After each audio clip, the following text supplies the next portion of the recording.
With permission, Mr Speaker, I should like to make a statement to update the House on the crash of the helicopter that happened in Glasgow on the evening of Friday 29th November. As the House will be aware, at approximately 10:25 p.m. on Friday evening, a helicopter operated on behalf of Police Scotland crashed onto the roof of the Clutha Bar in Stockwell Street, Glasgow. It was reported that there were around 120 people in the bar at the time of the accident. Police Scotland has overnight confirmed 9 fatalities.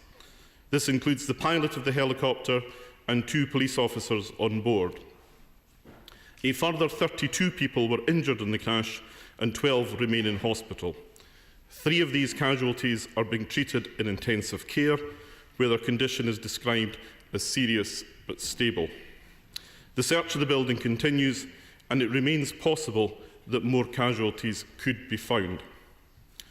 I'm sure that the House will wish to recognise the outstanding work of the emergency services for the speed, professionalism and courage of the response on Friday night into the early hours on Saturday morning.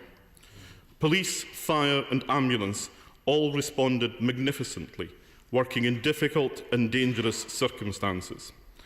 In particular, we should recognise that police officers had to respond in circumstances where they were dealing not just with the death of members of the public, but also with 2 of their own colleagues, PC Kirsty Nellis and PC Tony Collins. Mr Speaker, some of the most remarkable stories of courage and selflessness from Friday night and Saturday morning have come from staff and customers of the Clutha Bar and passers-by who came to their assistance in the immediate aftermath of the accident. They responded with no thought for their personal safety. Honourable members will know that amongst them was the Right Honourable Member for East Renfrewshire, who happened to be one of the first to arrive on the scene.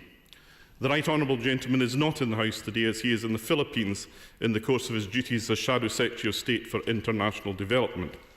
He has been characteristically understated in describing his role, but I'm sure I speak for the whole House when I say that his response, which was instinctive, did him credit.